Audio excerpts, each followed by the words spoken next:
Good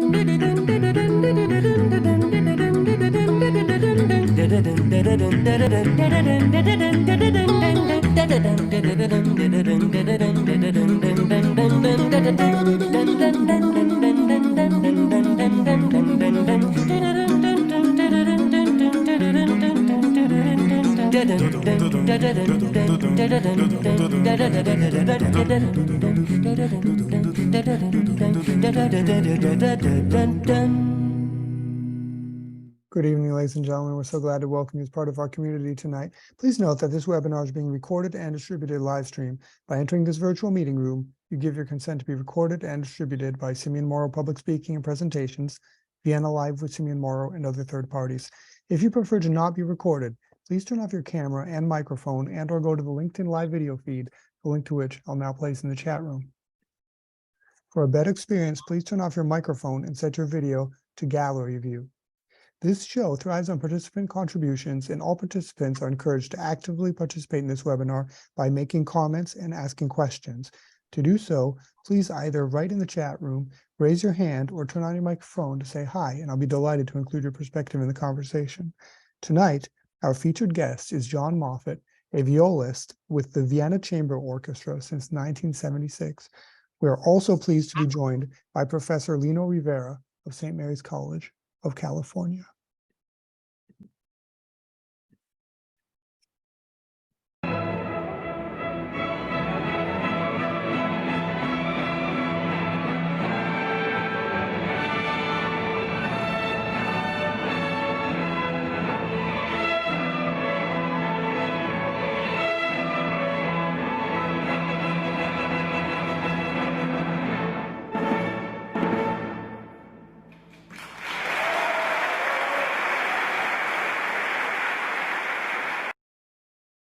John, welcome. Thanks, Simeon, and thank you for the invitation. Could I just say about that recording? It was recorded in the main hall of the Vienna Concerthaus, which is our home, and our former music director Stefan Vladar was conducting, and that was a part of a Beethoven cycle that we did with him. Fantastic. So, John, tell us a little bit about yourself now, and tell us, how did you become a violist? Well, at the start of the very beginning, funny story. My parents invited me into their room, and there was a violin case and bow and a music stand and a pile of music waist high that they had just bought for $5. And they said, "Do you want to learn the violin?" And I said, "Sure, why not?" And I kept at it. Even at 8, I was already playing in a violin competition. And through the years, I did many other things, and started studying chemistry at McGill University. But I was always playing violin. I played in the university orchestra, and my violin teacher at that time, I was 19 years old, moved away and said, "Well, I know a good viola teacher at McGill, Stephen Condax, and why don't you think about switching to viola and studying with him?" Which I did, and I found that my long, meaty fingers, which had been a handicap on the violin, became an advantage in the viola. And I then went in full-time into music, got a degree in music from McGill University. Okay, and tell us then, so from McGill University, then you became a full-time violist, also doing chemistry, and then you decided to move to Vienna. Tell us about that. Well, the initial move to Europe came with the World Orchestra of Jeunesse Musicale, which was a great experience, rehearsing in France and Belgium with young musicians from all over the world. Jean Martinon was the conductor, one of the great late greats. And I stayed on to start studying in Germany with Bruno Girano, who was the guru of European violists at the time. But he only came to Detmold, where I was studying, once a month, and there were 30 other people in the class.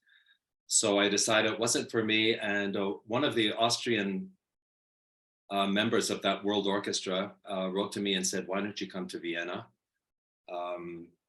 That was Gerald Schubert, related to Franz Schubert. That's Vienna for you. He's a member of the Vienna Philharmonic now, this friend. And I started studying with Hato Bayerle of the Alban Berg Quartet at the Vienna Academy of Music. And just through coincidence, just my first months in Vienna, I was sharing an apartment with another violist from the Vienna Symphony. He got called to play in the Vienna Chamber Orchestra, couldn't do it.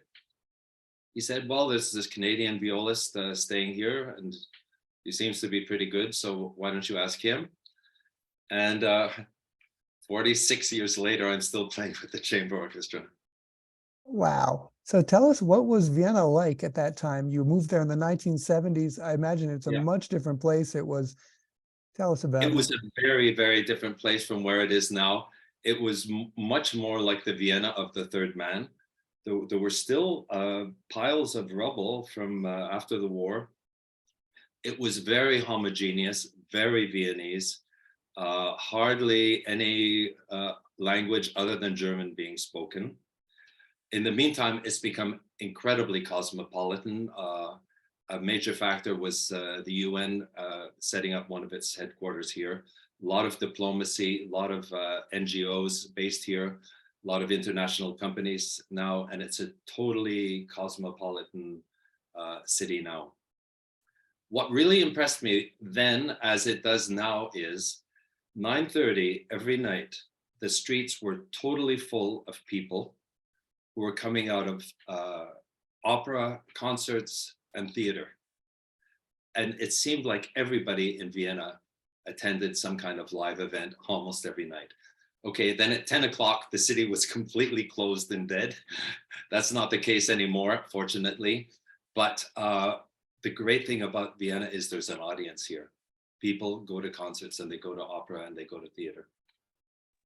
Wow. Okay. And so that's something that hasn't changed then, you're saying, from there, the It's still 1970s. very much the case here. I tuned into your show a couple of weeks ago, and this is one of the things that Hannes mentioned. He said there were 6,000 seats that are full every night. It's way more than that. The many different opera houses, the many different concert halls, the palaces where concerts are held, the many, many different theaters, and all of them well attended. And almost every major ensemble will come through Vienna sooner or later, many of them once a year. So the Viennese audience gets to hear major European and US orchestras, musicians from all over the world all the time. Wow. Okay. Let's hear now again the Vienna Chamber Orchestra performing Haydn.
Wow, lovely. So, Thanks, Simeon. Could I say a few things about yeah, that? please. Again, that was Stefan conducting, our former music director. It was his festival. There's a huge cathedral in the middle of nowhere in Austria, a small town with an enormous, enormous cathedral. And they have a music festival there every summer, which Stefan runs. That was one of the several choirs that we perform with regularly, oratorios, and we occasionally play opera. And I just wanted to draw your attention to the fact, you may have noticed, that we're a gender equal orchestra. There are lots of women in the orchestra, always have been. Our founder, Franz Litschauer, who founded the orchestra in 1946, had been running a women's orchestra in Vienna, and that was extremely rare back then.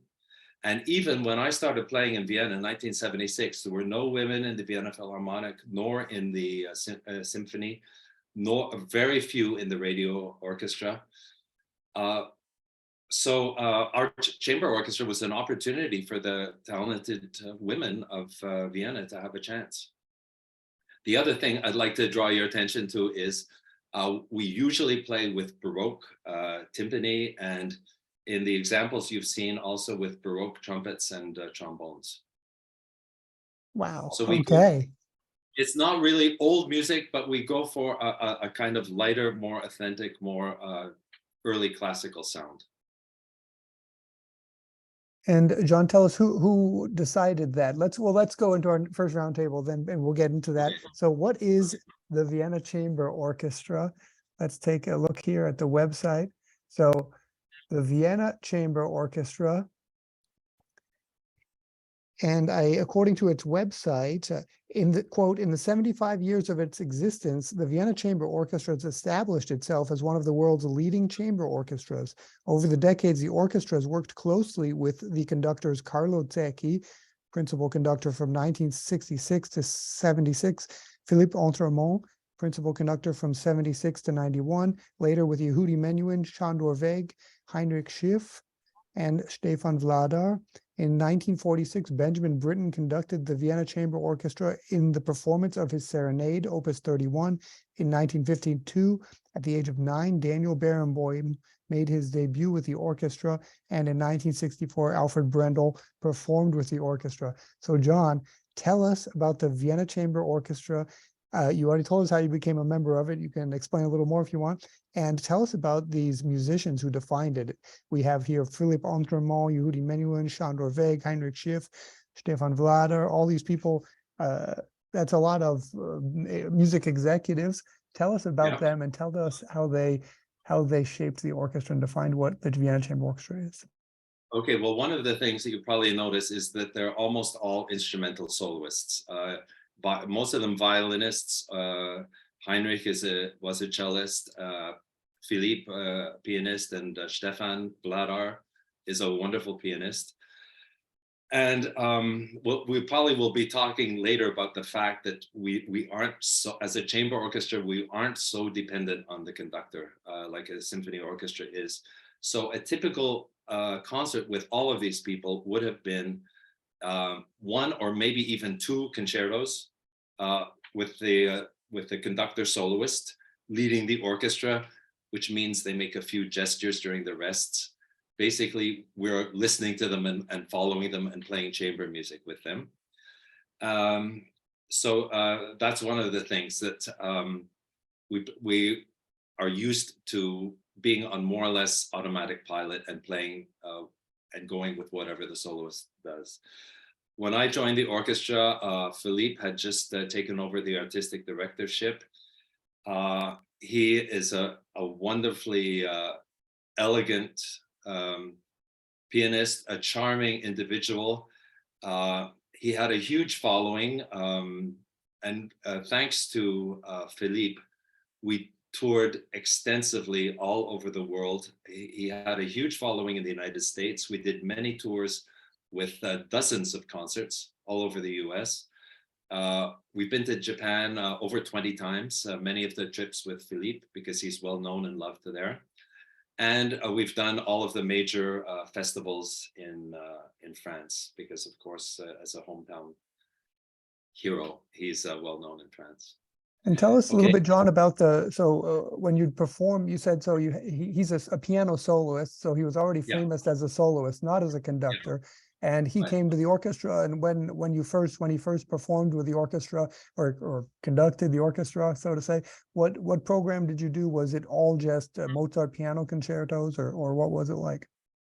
Well, I mean, the basic thrust of the orchestra, starting from day one, was a classical chamber orchestra. That means strings, 2 oboes, and 2 horns, and mostly Mozart and Haydn. That was really the core of our repertoire at that time. It has evolved over the years. And I remember vividly many of our first concerts with Philippe were all Mozart concerts. maybe a piano concerto or even 2 piano concertos, a divertimento, and then one of the earlier symphonies with 4 winds. The A major symphony 201, the C major symphony 200. And the Jeune Homme concert, concerto, Kerschel 271 was one of his signature tunes, and we played that many a time with Philippe. So our concerts back then, we would say the program is 136, 271, 201. Namely, those were the Kerschel numbers of the pieces from the Kerschel catalog. Haydn concerti he played, Bach, but that was the core of our repertoire back then. And how, tell us briefly, so how would he have gotten in touch with the orchestra? He was a pianist, he wasn't a conductor, he hadn't, I imagine, been, you know, conducting the Boston Symphony or the Vienna Philharmonic. He was kind of in a different realm, interested in that kind of different repertoire, or how would that happen? That was just before my time. When I arrived, Philippe had already just started. I'm not really sure how all that came about. It was a happy coincidence or happy marriage. I think it was through the auspices of the manager of our chamber orchestra, Rudolf Buchmann, and Philippe's manager, Mr. Werner in France. And somehow the two of them got together. And I think it was a venture for Philippe at the time, but over the years, he conducted many orchestras. He had an orchestra in Potsdam, in Texas, in New Orleans. He was the music director. Went on to conduct all over the world, but I think he started with us. Okay. I shouldn't say it, but maybe a bit easier to conduct a Mozart symphony with a chamber orchestra because, like I said, we're pretty much autopilot. But he did make a substantial contribution, extremely musical individual who really paid attention to the musical phrasing as he did in his playing. And tell us a little bit about that. When you say a musical person, what does that mean exactly? A musical? So we know he's a well-established soloist. What was that? What does that mean in layman's terms? I'm talking about the way he plays music, the way he phrases music, and he had quite a strong French accent in the beginning. No, he speaks English very well, but no, in German he would say musikalisch, which is a strange way of saying it, meaning musical in German. The orchestra sometimes would play short phrases that were too short, and he would want the longer, the big picture idea, or certain notes might stick out, and he would say, you know, he wanted it smooth. It was always these long, smooth arcs of music, which he would play, and he wanted the orchestra to do as well. Okay, and tell us a little bit now about Yehudi Menuhin. Tell us about working with him. He's one of my idols. I think he's a just totally amazing person. I had the good fortune to get to know him quite well. He conducted the orchestra on several occasions in different contexts. We did a recording of Mozart violin concertos with Vadim Repin, a young Russian violinist at the time, playing. We did a production in Eisenstadt in Burgenland, Haydn's home palace, the Esterhazy Palace, and that was a place where young musicians had a chance to play together with us. So there was one student and one member of the orchestra on each stand, and Lord Menuhin, at that time he was only Sir Yehudi, but Lord Menuhin just had this wonderful way of sharing his thoughts and ideas with people on every topic, not only music. He was just a very thoughtful and thinking person. In connection with that, he set up this organization called Live Music Now, where he tried to bring music to people who wouldn't otherwise be able to hear it. Organized concerts in senior citizens' home. And that one time in Eisenstadt, we played in a prison. Lord Menuhin conducted our orchestra, a small ensemble from the orchestra in a prison. And he engaged the prisoners in a dialogue, and it was so touching and wonderful and amazing. Lord Menuhin. Wow. But going on, Sándor Vek, as far as music is concerned, I think he has had the greatest effect on the orchestra over the years. We did a lot of concerts with him. People in the orchestra called him Sándor Bácsi, which means Uncle Sándor. I think the popularity of chamber music these days is largely due to him. His quartet, the Vek Quartet, in the early 20th century, was really instrumental in popularizing chamber music. As a conductor, he hardly did anything. He just made the occasional very vague gesture. Nonetheless, we were able to play difficult repertoire like the Bartók Divertimento and Verklärte Nacht with him.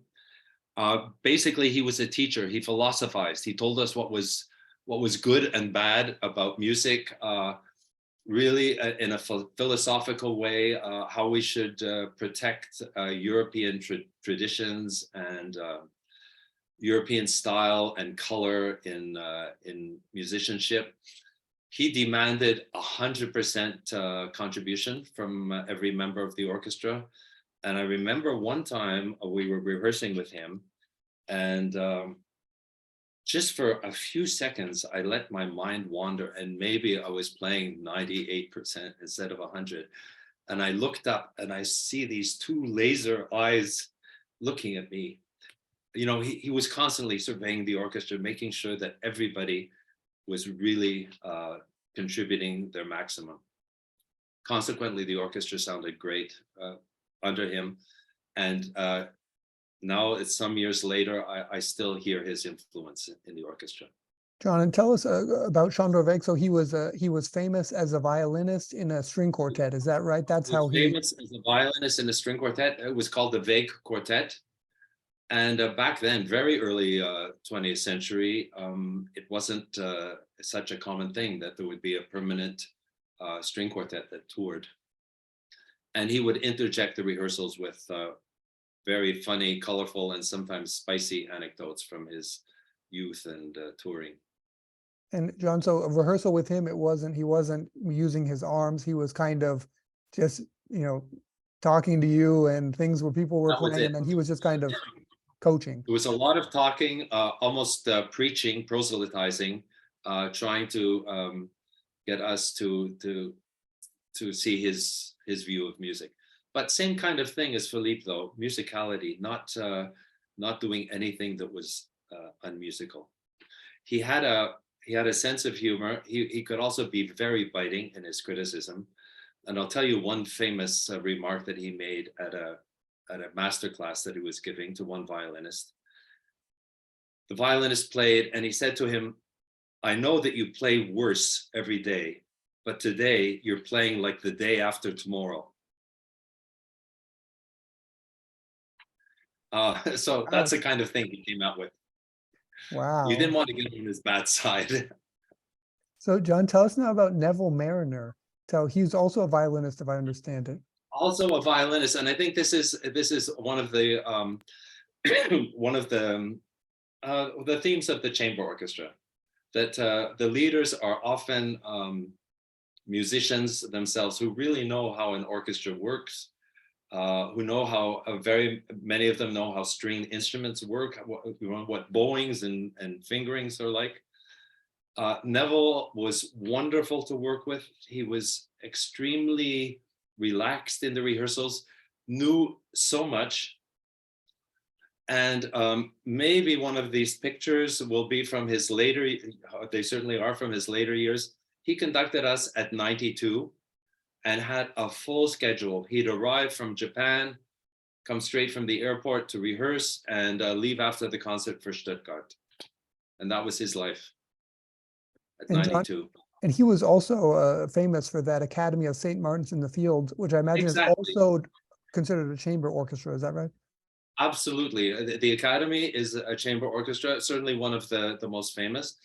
But one of the things about chamber orchestras, they're usually associated with a certain personality.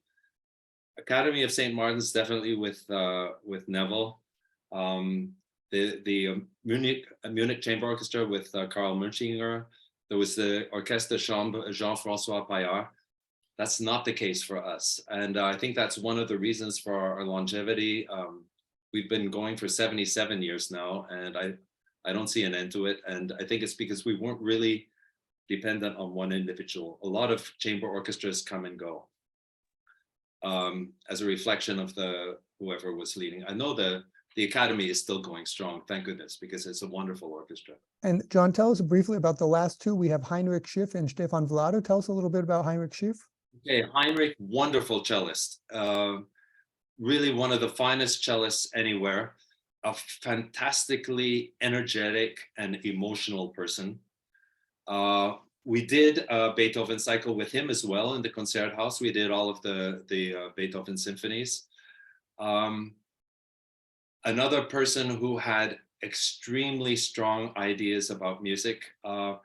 He was not one of the smoothies, though. He wanted a lot of verve and punch, and when it was called for, strong accents. He was also a champion of contemporary music. He brought a lot of contemporary music into our programs. New composers had a lot of pieces written for him. I had the good fortune to record the Dvorak concerto with him and the Vienna Philharmonic. Andre Previn was conducting, and I think that's one of the definitive recordings of the Dvorak.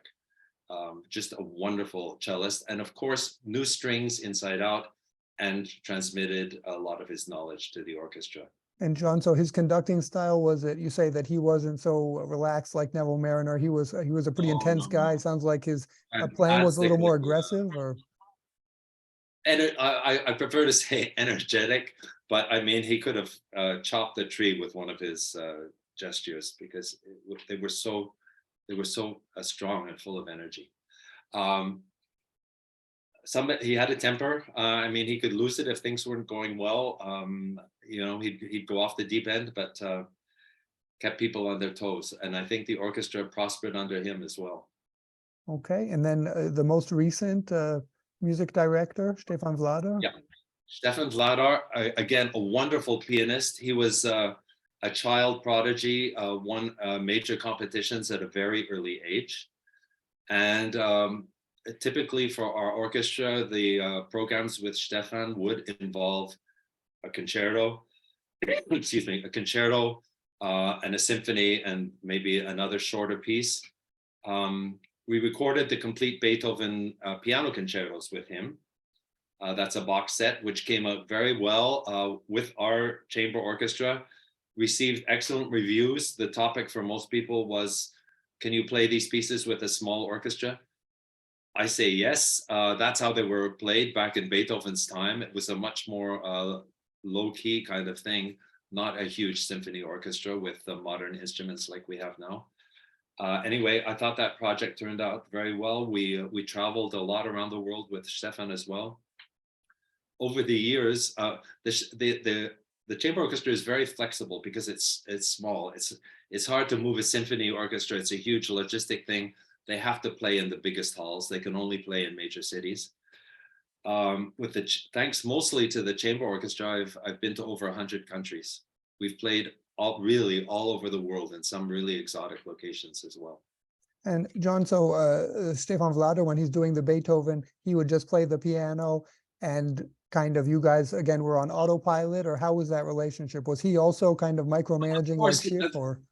I mean, he's the guiding light. When he's playing the piano, we're following him, avidly, breathlessly. We're watching his every move, and certainly while he plays, he moves. He'll give a cue with his head when he has a rest, and incredibly, he'd be conducting like this, and then boom, a half a second later, he has his entry of when he has to play. Of course, he knows the scores inside out. Just with glancing at somebody in the orchestra, they know that they have to play more or less or whatever it is. He makes a contribution, but it's in a different way. It's not with a baton, just doing this. Okay, but he wouldn't notice if someone made a face at him when he was in the piano. He might. He might. I mean, he knew all of the repertoire so well. He had a huge repertoire, knew it all extremely well. He could play any piece on on a moment's notice. Okay. Just to mention one other pianist whom we've played with quite a lot, Rudolf Buchbinder, who's one of the major Viennese pianists in an older generation. We've played a lot with him, very often 3 piano concertos. He's a marathon runner. And we've even, there's Rudolf. We did the complete Mozart piano concerti with him in Munich. And that must have been 10 concerts. Another incredible talent. I'm sure he could sit down and play any of the major concertos just like that. Okay, wow. So before we get to our second roundtable, I'd like to bring in Professor Lino Rivera of St. Mary's College of California. Hi, Lino.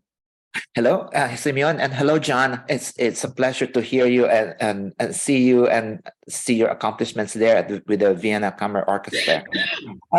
My question is, you mentioned earlier that your core repertoire is composed of Mozart, Haydn, maybe Beethoven, and then some of the Baroque. My question is, do you venture doing any contemporary works, or does the orchestra commission composers to promote contemporary music? Yes, for sure. And what I was saying was, initially, that was the like the impetus of the orchestra back in the 40s, 50s, and 60s, this kind of classical chamber orchestra. But over the years, it has evolved. Excuse me, I'm just getting over a cold. I think there has been some kind of commercial pressure for chamber orchestras to become bigger and bigger and bigger. So now we play Beethoven, we play Mendelssohn, but everything up to the 20th century. And we have a number of composers for whom we've made commissions. Okay. So let's go on now to watch another video of another soloist performing with the orchestra as a conductor.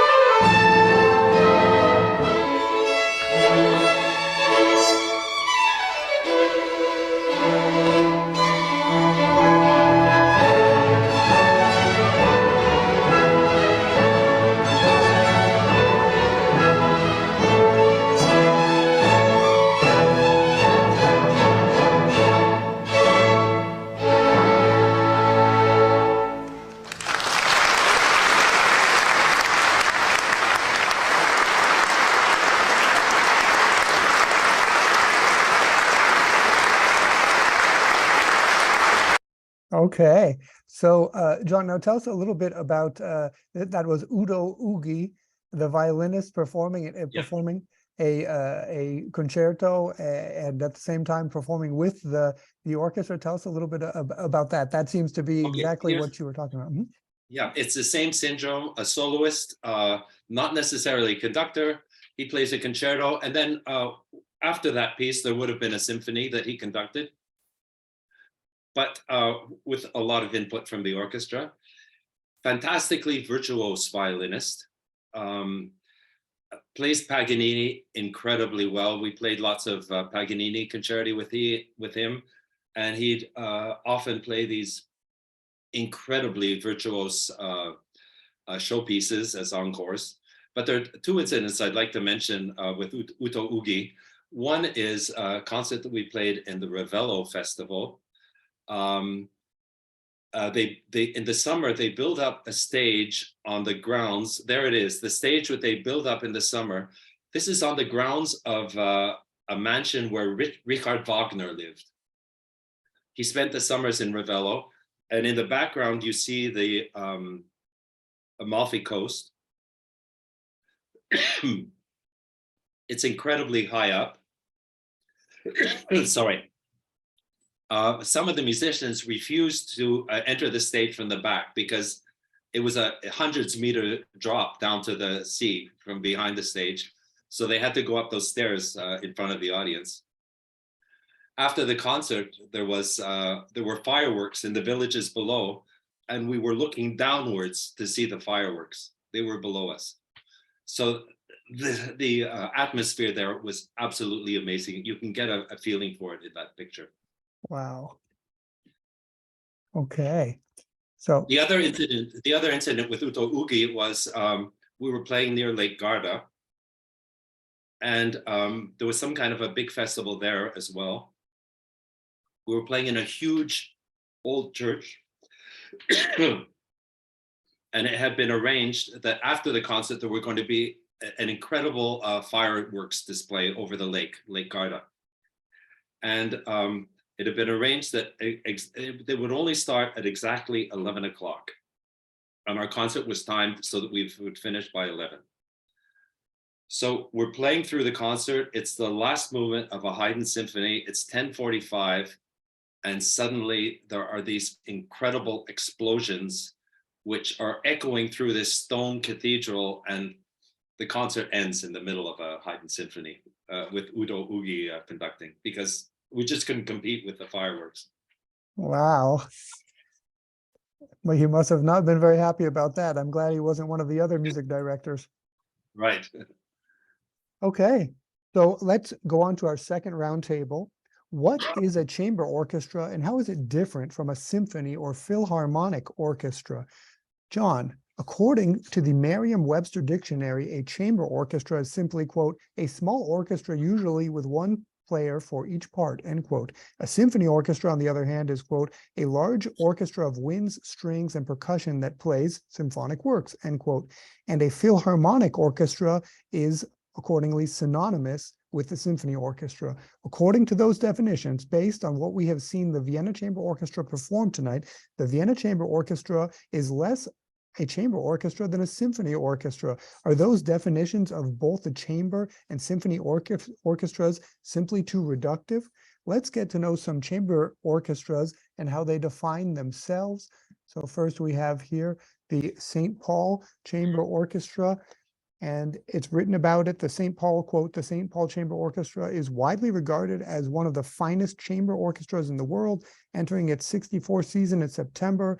The St. Paul Chamber Orchestra is primarily an unconducted ensemble that performs a broad range of repertoire from Baroque to new music and works, end quote. And then we have another, the Orpheus Chamber Orchestra is, quote, a radical experiment in musical democracy, proving for 50 years what happens when exceptional artists gather with total trust in each other and faith in the creative process. Orpheus began in 1972 when cellist Julian Pfeiffer assembled a group of New York freelancers in their early 20s to play orchestral repertoire as if it were chamber music. In that age of co-ops and communes, the idealistic Orpheans snubbed the quote-unquote corporate path of symphony orchestras and learned how to play, plan, and promote concerts as a true collective with leadership roles rotating from the very first performance. And then finally, we have the Netherlands Chamber Orchestra, which is, quote, was formed in 1955, since when its rich history has included many notable achievements. Even after the merger with the Netherlands Philharmonic Orchestra in 1985, the ensemble lost none of its unique identity. The dynamics between the members of the orchestra are particularly striking. They rarely play under the baton of a conductor, but interact with each other almost instinctively. There's a remarkable chemistry, as is apparent during every performance. So, John, what is a chamber orchestra? How is it different from a symphony or philharmonic orchestra? And does a real, quote unquote, chamber orchestra have a conductor? Okay, first of all, I think that first definition is definitely wrong. I mean, nobody would ever say a chamber orchestra has only one musician on each part. I mean, that just doesn't work, because you have to have more violins than cellos, for example. One person on a part is chamber music. You know, if you have 7 musicians playing 7 parts, that's chamber music. Chamber orchestra is a smaller scale orchestra, and there is this aspect, one of the quotes that you made, that they play the repertoire as if it were chamber music, as if there were only one person playing each part. Communication between the musicians while they're playing. I think that's the major difference between the chamber and the symphony. The symphony orchestra is basically, it's a one-way street. The conductor is leading the orchestra, basically saying this is the way it goes. He's imposing his will on the orchestra, and that's the way they have to do it. A chamber orchestra, in contrast, whether or not there's a conductor, is playing chamber music. They're listening and playing with each other. The conductor may have inputs, or we also play often without a conductor. Whether there is or isn't doesn't really influence whether it's a chamber orchestra or not. I think there is an upper limit, though, to when you can call it a chamber orchestra. Sometimes we get involved in projects where we really are a symphony orchestra. If you've got a percussion section, if you have a tuba, I don't think it's a chamber orchestra anymore. But there is this pressure, to play bigger and bigger and play in large auditoria. But I've noticed in most of those examples that you showed, they were smaller scale, about 20 strings, 4 to 12 winds. That's our usual size. 26 to 35 people playing. 35 for a Beethoven symphony, 26 if it's a straight classical program. So, John, about this repertoire, going back to Professor Rivera's question. So, but what we've heard from you saying, and all of the other descriptions, is that the repertoire is really, it's disputable. Nobody can say, okay, well, a symphony orchestra and a chamber orchestra, they're all playing the same repertoire, right? So we're merely discussing this question of how many musicians are on stage. But in other words, you guys are also, like the Orpheus Chamber Orchestra, taking the same repertoire of those large symphony orchestras. Is that not right? In some cases, there may be an overlap, but it's a question of the way it's being performed. But of course, there's a lot of repertoire that we do that a symphony orchestra would not do. We do, of course, a lot of strings-only programs, all of the string serenades. Bartok Divertimento is one of our signature tunes, Verklärte Nacht by Schoenberg. Also, we play a lot of chamber music, double and triple and quadruple instrumentation. We played Death and the Maiden, for example, late Beethoven quartets. We even play chamber music as a chamber orchestra. And a symphony orchestra wouldn't do that. And John, can you tell us also then about this Heinrich Schiff? Apparently he had kind of this moment that kind of was transformative for you, at least when he was explaining what that's the one of our orchestra... favorite quotes. I mean, if our orchestra had a motto, it would be this. We did a tour with Heinrich in South America. And this was just when he was named as our artistic director. And on the last evening after a concert in Montevideo, Uruguay, we had a dinner, and afterwards he gave a speech. And the quote, which everyone remembers, is, "We are not a small symphony orchestra, we're a big string quartet." And I think that really says it about a chamber orchestra. We're a big string quartet. And what does that mean then? If you say a string quartet, how is that different than a symphony orchestra? It's because it's a communication between the musicians. It's not between a conductor and the orchestra. It's all of the members of the chamber orchestra listening to each other and playing with each other. Also in the rehearsals, like the Orpheus defined itself, it's a democracy. Everyone in our chamber orchestra is welcome to express their opinion in a rehearsal, which is not the case in a symphony orchestra. They have to be quiet and listen to the conductor. Okay, and I'd like to bring back in Professor Lino Rivera. Lino?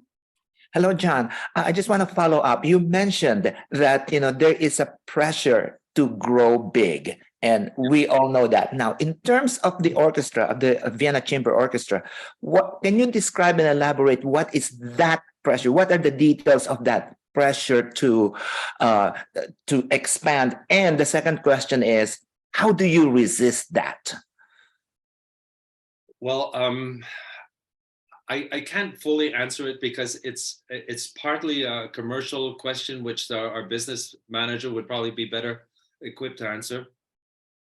But I know that we seem to play more and more often in large auditoria. We've played in the Elbe Philharmonic now a few times, which is enormous. Although we did manage to play there with a relatively small string ensemble. Back in the day, though, when my first year in the chamber orchestra, I did a tour of the United States. We played in Avery Fisher Hall with 13 people. I don't think that would be possible anymore. I think it's partly the audience. People are not willing to, to really focus and try to listen closely. But we've had concerts down to 11. We played with 11 strings in Corfu, of course, a smaller theater. But I think the answer to your question is that we look for and enjoy playing in smaller venues. It doesn't have to be a 2,000-seat auditorium. We play in wonderful old theaters in Italy or anywhere around the world. It doesn't have to be a huge place, and we don't have to have even 30 people on the stage. It could be a dozen. So I understand, therefore, that the pressure is mainly commercial. It's something with the finances. It's not something that is artistic or musical. It's not. It's not. I think it's mainly financial. Also, though, partly, I think it's people, the audiences need to have more output from the stage. People a little bit less willing to really strain and try to listen carefully. So, John, now tell us a little bit about, and I'd also like to say, are there any other questions from our participants now? Please don't hesitate to jump in. Hi, Dr. Davis. Hi, thank you for a very nice talk, sir. I just want to ask you one or two quick questions. Tell us more about your stay at Montreal. I'm talking to you from about 50-minute drive from Montreal. I was a student up in Montreal, and you must have had some experiences. I was just curious. Okay, sure. Well, that's what I grew up in Montreal. Oh, through my whole childhood and youth, I played in the Montreal Junior Symphony Orchestra. With them, I made my first trip to Europe. We played at a youth orchestra festival in Switzerland. I played with a number of ensembles in Montreal. I was the principal violist of the Montreal Chamber Orchestra. I was already doing chamber orchestra back then. I subbed in the Montreal Symphony. There was an orchestra called the Canada Symphony that I played in for some years. And I'll tell you one anecdote, because I think this is totally amazing. As an 8-year-old, I played this violin competition. And the judge was a member of the Montreal Symphony, a violinist called Eddie Kudlak. He had studied in Vienna, was a good friend of Zubin Mehta's. They studied together. And Zubin Mehta became the director of the Montreal Symphony. And one way or another, Eddie switched to viola and moved away from Montreal. 20 years later, I came to Vienna. I started playing with the Vienna Philharmonic and the Vienna State Orchestra. And who was my stand partner? Eddie Kudlak, this gentleman who 20 years earlier had been the judge of my little violin competition as an 8-year-old. And I've been good friends ever since. I still keep in touch with Eddie, and our paths have crossed. Montreal, Ville Saint Laurent is where I'm from, and he lived a few streets away from me. And then 30 years later, we found that we lived a few streets away from each other in Baden, which is a wonderful little wine-growing town south of Vienna. yep. Just Wow. to let you know, I'm sitting here in my study, and there's Lake Champlain, and Montreal is only about 50 minutes north of me. Nice. You got snow, probably. No, it's been a good year, very little snow, but we're getting a storm tonight. That's all right. But thank you very much for all that history. It was very interesting. Thank you. Thanks, Thank Dr. Davis. So let's take another look at the Vienna Chamber Orchestra, and another famous soloist who appeared.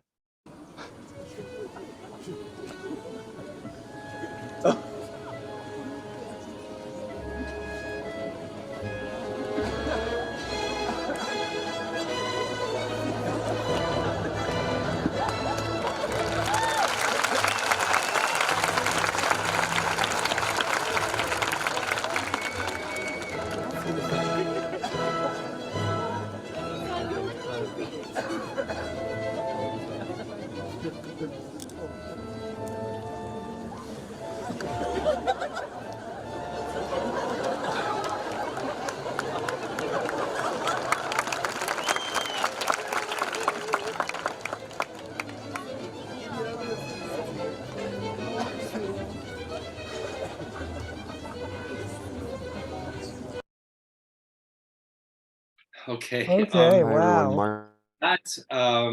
That video clip went around the world, and it was played, I think, on every major network in the world. It got millions and millions, maybe tens or even hundreds of millions of hits.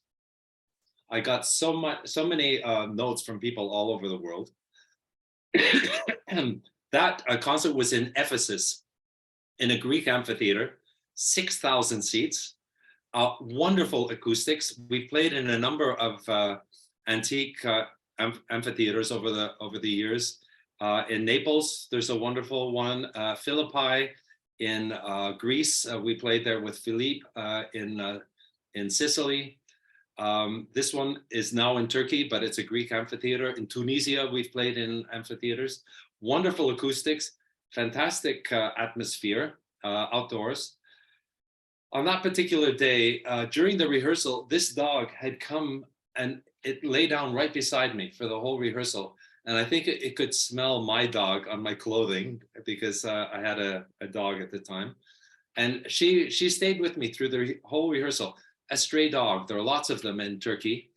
And during the concert, she felt that she wanted to get to the heart of the accent. So I love the way she goes so nonchalantly out onto the stage and just looks around and makes herself completely at home.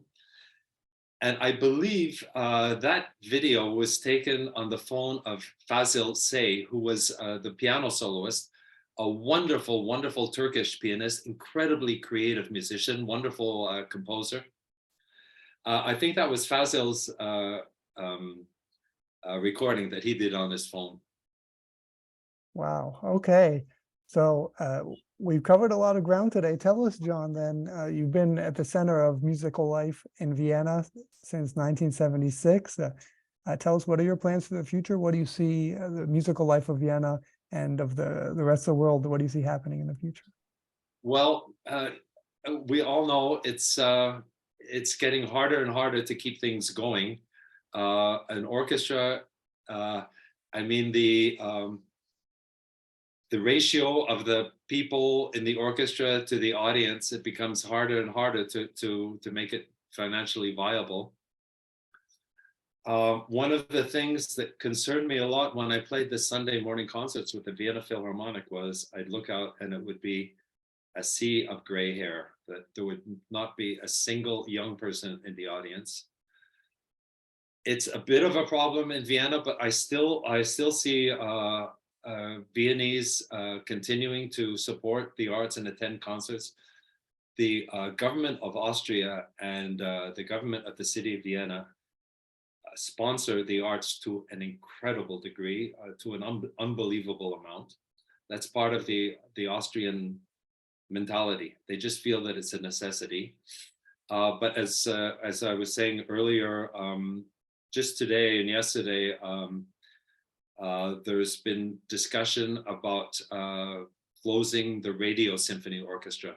Vienna has many, many fine ensembles, and the Radio Symphony Orchestra is one of them. They do a lot of contemporary music, a lot of commissioned works for the Symphony Orchestra. And there is talk now of closing it down. As you know, a lot of radio symphony orchestras around Europe have been closed, notably the wonderful one in the Netherlands, Hilversum, is not there anymore. And There's been talk of this on previous occasions, but I'm afraid this time it might actually come. I'm being pelted with requests to sign petitions to keep the Radio Symphony going. I think we might lose one or the other orchestra, but I think Vienna will always be a musical city. It has a musical life comparable to London or New York, and it's just a fraction of the size of those cities. Okay, so thank you so very much to John Moffatt of the Vienna Chamber Orchestra. Thanks, Simi. It's been a pleasure. Lots of applause all around. So how do we stay in touch with John? We have this website here available in English and in German. This is the Vienna Chamber Orchestra. So John, can people reach out to you through this website? How can people stay in contact?